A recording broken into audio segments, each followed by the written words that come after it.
Today we are going to reflect on Genesis chapter 9.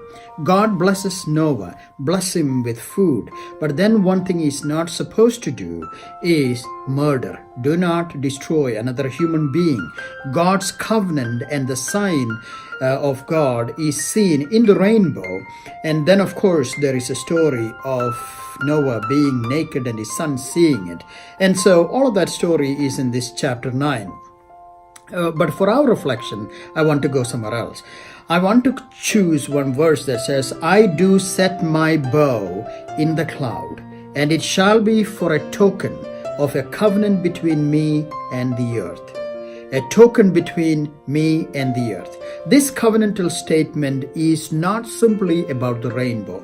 This is talking of God's covenant with man to give life.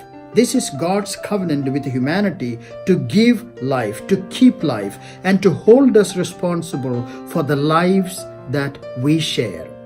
This verse contains the sentence that the entire story of Genesis chapter 9, that is where it is resting on. God is not asking us to do what God doesn't do himself.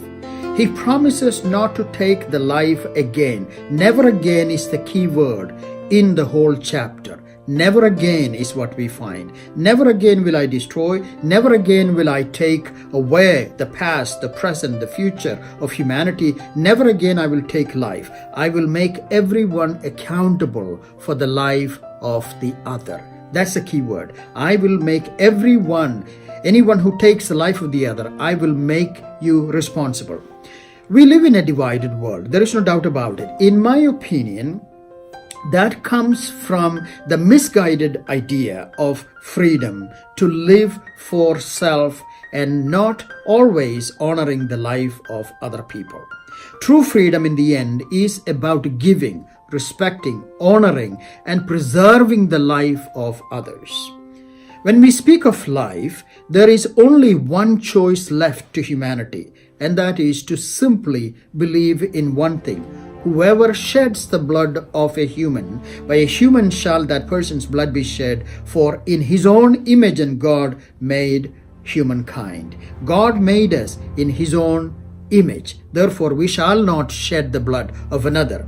I sometimes ask myself, am I a literalist or am I a metaphorialist? Am I just metaphorically looking at things, or am I truly believing in the literal words of the scripture?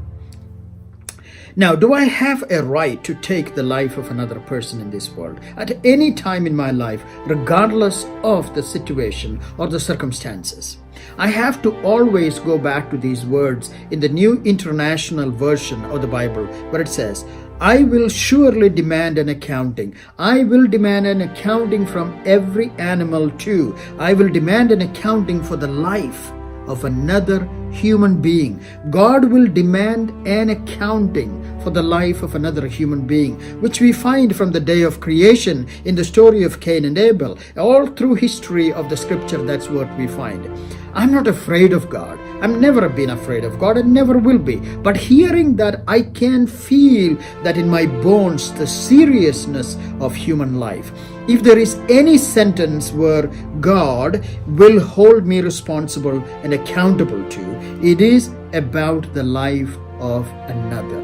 That's what I hear loud and clear. If I agree with someone or disagree with another, if I approve or disapprove of another, if I hate or dislike another, no matter what the extent of that hard feeling is, I am left with no option except to advance the cause of life. And that's what this chapter is all about, advancing the cause of life. Mother Teresa, one of my favorite saints, says, if we have no peace in this world, it's because we have forgotten that we belong to each other. It is not about believing in each other. It's about understanding belonging. It is not about believing in the goodness of the other or believing in people and their gifts, but it is about knowing in our hearts that we belong to each other. I want to call this word belong as both imperative and operative word in spirituality. To belong has to become vitally important in mind and functional in our hearts. So in the end, did Noah and his sons and family and the rest of the world around them have a real choice? I believe they did not. Did they live accordingly?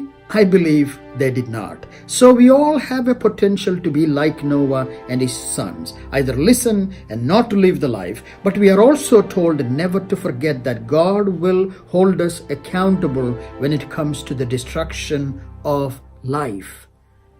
I'm sure someone is going to ask me the question, then how about the criminals, the unborn in the womb, and the murderers, and the child abusers, and those who commit things that are destructive of one another? To all, I only have one thing to say. I will demand an accounting for the life of another human being, says the Lord. I will ask for an accounting. I guess in that sense I'm a literalist in this context, as much as I hate to admit that I am. This is one time I'm happy to accept that I am. I truly believe God will demand an accounting for the life of another human being. I usually do not speak for God, but this is one time I know it could be very true, because if it is not true, the entire creation of humankind in God's image and likeness would be a meaningless statement. So God's solution, human life is so precious. We struggle to understand and let our actions reflect it. We are given a direction that does not need an interpretation but a simple adherence to. The man on the death row, the ill and the infirmed, the hungry and the poor and the displaced, the child in the womb from day one to the day last share the same DNA. We share in the same DNA with God. Therefore, the solution is to simply believe that we truly are made in the image and likeness of God and act accordingly.